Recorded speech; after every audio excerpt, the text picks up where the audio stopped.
E ainda, né, de acordo com essa questão de sanção para lá e para cá, né, de acordo com o portal Metrópolis, o governo do Donald Trump ele começou a discutir medidas para serem adotadas também contra o Procurador-Geral da República, nosso querido cara de fuinha, Paulo Gonetti, que pediu a condenação de Bolsonaro na ação penal do suposto golpe. Nós tratamos dessas alegações finais esdrúxulas, ridículas, ontem aqui no Faroeste.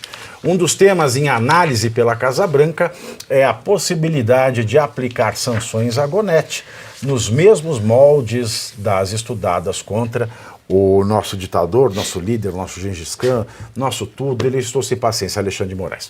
As punições cogitadas são via lei Magnitsky. Eu não aguento mais ouvir essa lei Magnitsky. Eu estou quase mandando a que eu pariu quem falar Magnitsky aqui na mesa, hein? Eu não aguento mais ouvir o nome desse negócio. Que pra mim virou promessa de mãe pobre falando pra criança que vai pra Disney só pra ela parar de encher os pacovar, tá? Bom, e lei de poderes econômicos de emergência internacional, certo? E, nesse sentido, por falar na loucademia do golpe, ministros do STF disseram, é claro, de forma reservada para o Globo. O que o ministro pensa? Não sei. Vou falar com a Daniela Lima, porque eles fazem o que não podem, que é falar para o Globo. E não tem inquérito aberto.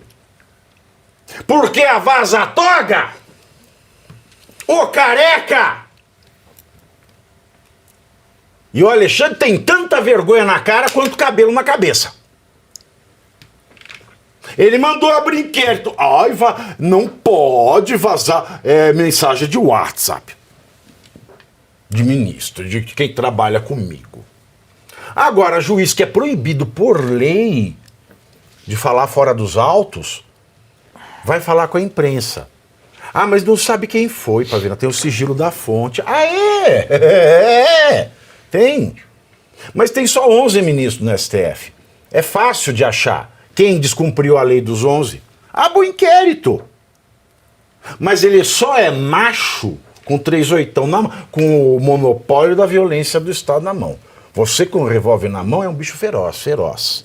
Sem ele deve andar rebolando e até mudar de voz. Então quica pra nós. Então esses ministros falaram reservadamente para o Globo que a manifestação favorável à condenação do chamado núcleo crucial, é crucial mesmo, vem de cruz, né? O núcleo que vai se pregar numa cruz. Traz um importante conjunto probatório, olha, e apresenta acusações contundentes contra os integrantes do grupo, que tem Bolsonaro e outros 7 réus. Os ministros avaliam ilegalmente, antijuridicamente, inconstitucionalmente, autoritariamente, sujamente, pornograficamente. Essas são as minhas adjetivações.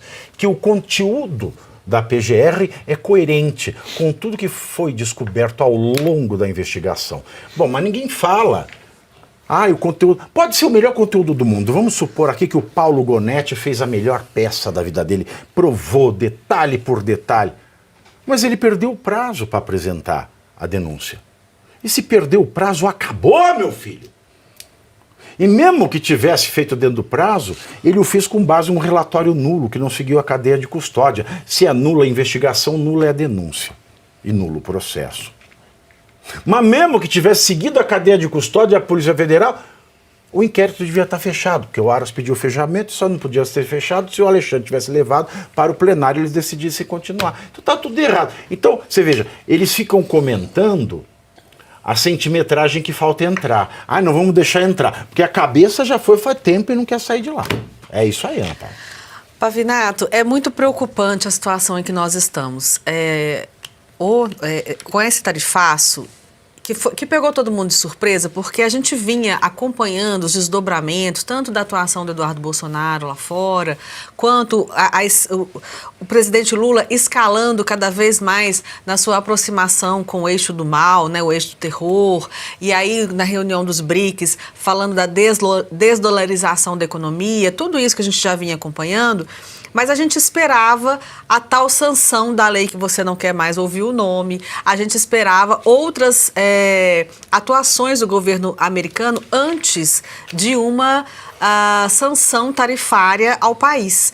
E isso está trazendo alguns desdobramentos. De um lado, muito preocupante, a gente vê o governo Lula querendo se aproveitar disso de forma eleitoreira, o que é muito preocupante, porque é uma irresponsabilidade você não tratar isso como uma questão econômica e tratar isso como uma questão ideológica ou eleitoral. Por quê?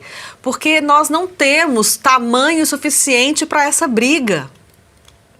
Então, o governo federal, o governo Lula, está sendo irresponsável ao trazer essa questão para o campo de ganhar popularidade, de ganhar, de instituir esse discurso de soberania, de proteção, que foi a direita que trouxe esse tarifário.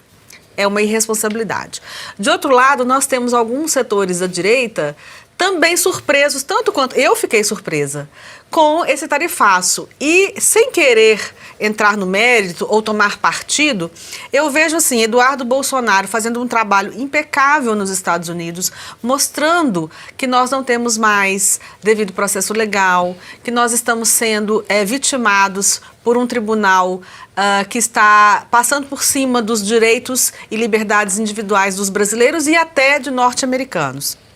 E de outro, nós temos o Tarcísio, que é presidente do estado, que é governador do estado de São Paulo, e que é o estado. E que é o estado, sim, que mais sofre com esse tarifaço. Então, eu imagino também a pressão que ele está sofrendo e também deve ter sido pego de surpresa com esse tarifaço. Acho até que o próprio Eduardo Bolsonaro foi pego de surpresa, porque nós esperávamos outro tipo de sanção.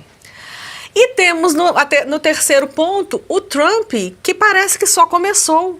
É muito assustador a gente ver essa notícia de que os Estados Unidos abriu uma investigação comercial contra o Brasil, em especial na questão das Big Techs, porque eles vão encontrar coisas. Então, isso significa que as sanções não pararam por aí. Aí nós vemos aí essa notícia de que eles estão estudando sancionar o Gonê, ok?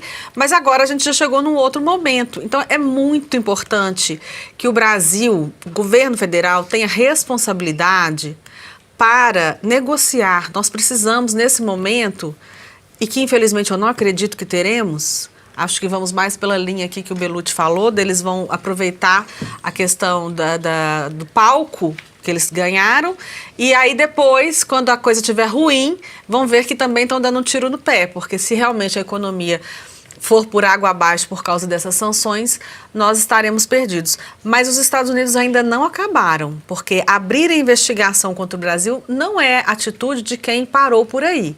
E não é só, se você me taxar igual eu vou dobrar, não é isso, eles estão procurando mais coisas.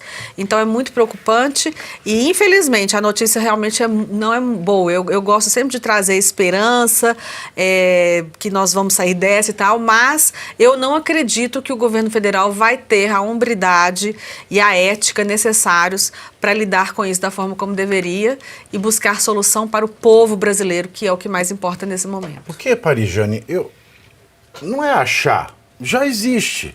Né? O Brasil não respeita a própria legislação, o Brasil não respeita o direito, não é um império da lei. Isso é fácil.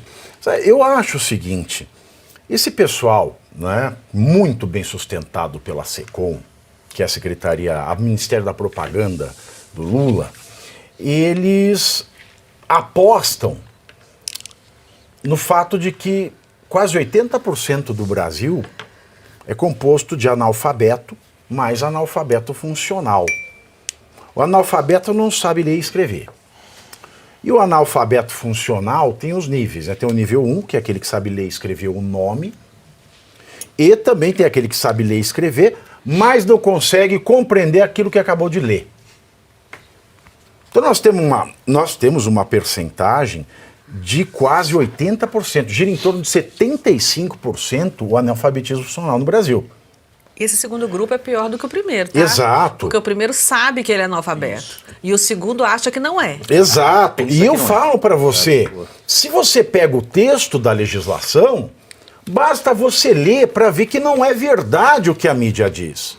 Basta que você saiba ler e tenha um pingo de decência para dizer que a lei não vale no Brasil, não vale para ministro Supremo. Ministro Supremo pode assumir o risco da morte e indiretamente provocar a morte de alguém preso ilegalmente e não acontece nada, porque veio o PGR e diz, não, eles estão acima da lei, não com essas palavras, mas com firulas e frases de efeito e brocardos jurídicos incompreensíveis, que tem um efeito de dizer a mesma coisa, não, a lei não se aplica a eles.